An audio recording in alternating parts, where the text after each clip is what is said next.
ಮೂರ್ಖನ ಮಾತುಗಳು. ದೇವ, ದೇಶ, ದೇಹ. ಲೇಖಕರು ಅಹೋರಾತ್ರ. ಅಧ್ಯಾಯ 1. ನಾವೆಲ್ಲ ಚಿಕ್ಕ ವಯಸ್ಸಿನಿಂದ ಎಲ್ಲ ಕಡೆ ಸಹಜವಾಗಿ ಗಮನಿಸುವ ಗೀತೆಯ ಪದ ನಮಗೇ ಗೊತ್ತಿಲ್ಲದೆ ನಮ್ಮನ್ನು ಎಚ್ಚರಗೊಳಿಸುತ್ತಿದೆ. ಆದರೆ ನಾವು ಅದನ್ನೆಂದೂ ಪರಿಗಣಿಸುತ್ತಲೇ ಇಲ್ಲ, ಎಚ್ಚರವಾಗಲೂ ಇಲ್ಲ. ಅದನ್ನು ಪರಿಗಣಿಸದವರೆಲ್ಲ ಎಚ್ಚೆತ್ತರೂ, ಎಲ್ಲರನ್ನೂ ಎಬ್ಬಿಸುತ್ತಲೂ ಬಂದರು, ಎಂದೆಂದಿಗೂ ರಾಜರಾಗಿ ರಾರಾಜಿಸಿದರು. ಯಾವುದಾ ಪದ ಊಹಿಸಬಲ್ಲಿರಾ? ಪ್ರಯತ್ನಿಸಿ. ಹಿಂಟ್ ಬೇಕೇ? 4 ಅಕ್ಷರದ ಪದ. ಆಂಗ್ಲದಲ್ಲೂ 4 ಅಕ್ಷರ ರೀ. ಗೊತ್ತಾಗಲಿಲ್ವೇ? ಇನ್ನೊಂದು ಹಿಂಟ್. ಥಿಯೇಟರ್ಗಳಲ್ಲಿ ಹೋಗಿ ಕುಳಿತುಕೊಂಡಾಕ್ಷಣ ಅಲ್ಲಲ್ಲಿ ಸುತ್ತಲೂ ರಾರಾಜಿಸುವ ಪದವಿದು. ಅಷ್ಟೇ ಅಲ್ಲ, ಎಲ್ಲಾ ಆಡಿಟೋರಿಯಂಗಳಲ್ಲೂ ಇರುತ್ತೆ. ವಿಮಾನಗಳಲ್ಲಂತೂ ಈ ಪದ ಇರುವುದರ ಜೊತೆಗೆ ಅದರ ಬಗ್ಗೆ ಉಪನ್ಯಾಸವೇ ಇರುತ್ತದೆ. ಯಾವುದು ಆ ಪದ? ಯೋಚಿಸಿ ನೋಡಿ. ಸಿಗಲಿಲ್ವೇ? ಅಥವಾ ನಿಮ್ಮ ಊಹೆ ಸರಿಯೋ ತಪ್ಪೋ ತಿಳಿಯಬೇಕೆಂದಲ್ಲಿ ಪುಟ ತಿರುಗಿಸಿ ನೋಡಿ. ನಿರ್ಗಮನ, ಎಕ್ಸಿಟ್. ಕತ್ತಲ ಚಿತ್ರಮಂದಿರದ ಬಾಗಿಲ ಮೇಲೆಲ್ಲ ಕೆಂಪಕ್ಷರದ ಮಿಣಮಿಣ ಮಿನುಗುವ ಈ ಎಕ್ಸಿಟ್ ಯಾವ ಗೀತೆಯ ಪದಾನಪ್ಪ ಅಂತೀರಾ? ಭಗವದ್ಗೀತೆಯ ಪ್ರವೃತ್ತಿ ಆರಂಭವಾಗಿ ಉತ್ತುಂಗಕ್ಕೇರಿ ನಿವೃತ್ತಿಯ ಇಳಿಕೆ ಶುರುವಾಗುವುದೇ 16ನೇ ಅಧ್ಯಾಯದಲ್ಲಿ.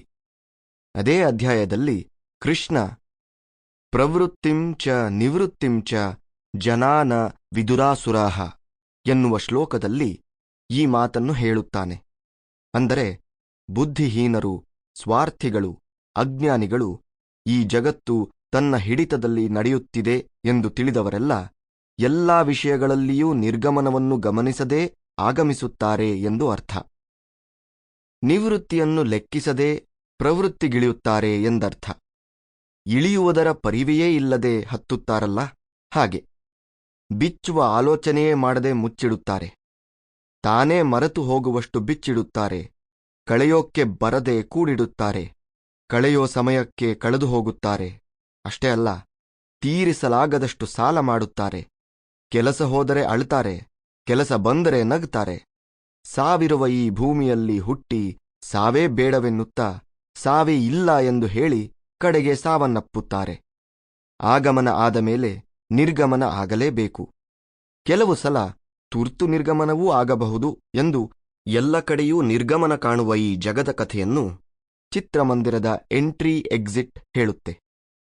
ಕೆಲವರು ತಮ್ಮ ಮದುವೆಗೆ ಮುಂಚೆಯೇ ಮದುವೆಯಾಗಿಬಿಟ್ಟಿರುತ್ತಾರೆ. ಹಾಗಾಗಿ ಮದುವೆಯಾಗಲು ಬಯಸುವ ಪ್ರತಿಯೊಬ್ಬರೂ ಇವರ ಜೊತೆ ಹೊಂದುವುದೇ ಇಲ್ಲ.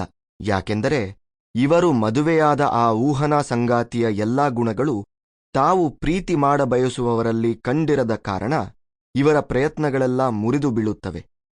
ಕಡೆಗೆ ಯಾರೂ ಸಿಗದೆ ಊಹೆಯ ಜೊತೆಗೇ ಬದುಕಬೇಕಾಗುತ್ತದೆ. ಊಹೆಯು ಆಸೆಯೆಂಬ ಶಾಯಿಯಲ್ಲಿ ಬಿಡಿಸುವ ಚಿತ್ರ. ಆಸೆ ದುಃಖಕ್ಕೆ ಮೂಲ. ನಿಮಗಿದು ಗೊತ್ತೇ ಯುವಕ ಯುವತಿಯರೇ?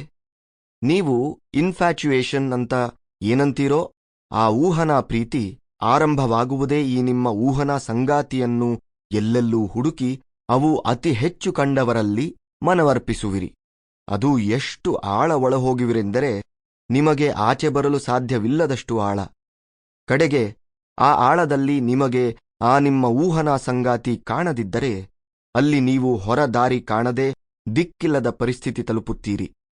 ಒಂದು ವೇಳೆ ನಿಮ್ಮ ಆ ಊಹನಾ ಸಂಗಾತಿ ಕಂಡರೂ ಅವರು ನಿಮ್ಮನ್ನು ಒಪ್ಪದಿದ್ದಲ್ಲಿ ಮುಗಿಯಿತು ನಿಮ್ಮ ಕಥೆ.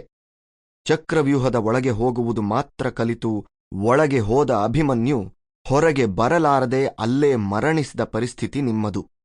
ಇದನ್ನೇ ನೋಡಿ ಎಕ್ಸಿಟ್ ಗೊತ್ತಿಲ್ಲದ ಎಂಟ್ರಿ ಅನ್ನುವುದು. ಪ್ರೀತಿ ಎಂಬ ಹಾಲಿಗೆ ಆಸೆಯೆಂಬ ಹೆಪ್ಪು ಸೇರಿ ಆಗುವ ವ್ಯಾಮೋಹವೇ ಮಜ್ಜಿಗೆ ಕಣ್ರೀ. ಪ್ರೀತಿ ಹಾಲಾಗಿರಬೇಕೆಂದರೆ ಆಸೆಯೆಂಬ ಮಜ್ಜಿಗೆಯ ಒಂದು ಹನಿಯೂ ಹಾಲ ಮುಟ್ಟಬಾರದು. ನಮ್ಮ ಆಸೆ ಮತ್ತೊಬ್ಬರಿಗೆ ಬಂಧನವಾಗಬಾರದು. ಮತ್ತೊಬ್ಬರ ಆಸೆಗೆ ನಾವು ಬಂಧನವಾಗಬಾರದು. ಆಗ ಎಕ್ಸಿಟ್ ಎನ್ನುವ ದ್ವಾರ ತೆರೆದೇ ಇದ್ದರೂ ನಮಗದರ ಅವಶ್ಯಕತೆ ಇರುವುದಿಲ್ಲ. ಹೀಗೆ Sample complete. Ready to continue?